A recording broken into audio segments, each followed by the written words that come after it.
11 mars 2011. 14h46, heure locale. Un séisme de magnitude 9 frappe au large des côtes du Japon. Il est suivi, moins d'une heure plus tard, par un tsunami dont les vagues atteindront jusqu'à 15 mètres de hauteur. Sur la côte, la centrale nucléaire de Fukushima Daiichi est frappée de plein fouet. Les systèmes de refroidissement tombent en panne. 3 des 6 réacteurs du site entrent en fusion. C'est le début de la plus grave catastrophe nucléaire civile depuis l'accident de Tchernobyl en 1986.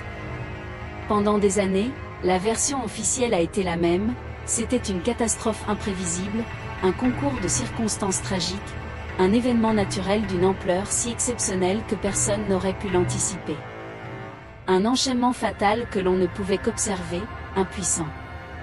Sauf que cette version des faits a récemment été mise à mal. Ce n'était pas tout à fait vrai.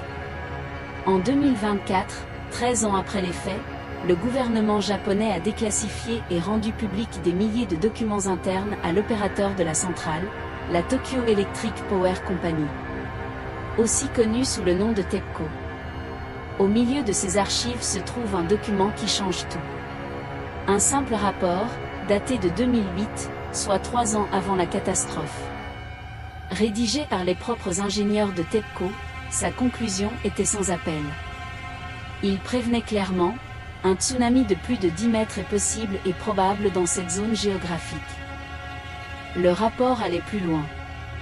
Il précisait que dans un tel scénario, les systèmes de refroidissement de secours, vitaux pour la sécurité des réacteurs, ne résisteraient pas à l'inondation. Face à cette menace identifiée, les recommandations des ingénieurs étaient précises et concrètes. Il fallait surélever les générateurs diesel qui alimentaient les pompes de secours et rendre totalement étanches les bâtiments qui les abritaient. Le coût estimé de ces travaux ? Environ 120 millions d'euros. Une somme considérable, mais dérisoire face au coût humain et financier de la catastrophe à venir.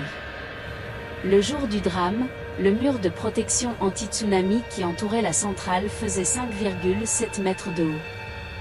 La vague, elle, a atteint 15 mètres.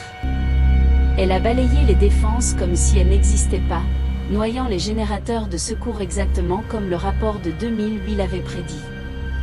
Ce rapport, on le sait aujourd'hui, a bien été lu par la direction de TEPCO. Il a été annoté, discuté en réunion, puis simplement classé sans suite. Aucun des travaux recommandés n'a été entrepris avant mars 2011. Pourquoi ? En 2023, lors d'une commission d'enquête parlementaire, un ingénieur de TEPCO, sous couvert d'anonymat, a livré un témoignage glaçant. Je cite, « On nous a dit que renforcer la centrale à ce point ferait peur au public et pourrait retarder la relance d'autres réacteurs en maintenance dans le pays. La priorité de la direction n'était pas la sécurité absolue, mais la gestion de l'image de l'entreprise et le respect du calendrier politique et énergétique. Le risque, pourtant clairement identifié, a été jugé acceptable. Plus de 160 000 personnes ont dû être évacuées dans les jours et les semaines qui ont suivi. Près de 15 ans plus tard, une zone d'exclusion est toujours en place, et certaines localités resteront probablement inhabitables pour des décennies. Tout ça, à cause d'un rapport qui dormait tranquillement dans un tiroir depuis 3 ans.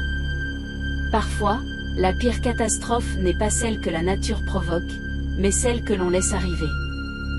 La prochaine fois qu'on vous dira qu'un drame était imprévisible, demandez simplement qui avait lu le rapport et choisi de ne rien faire.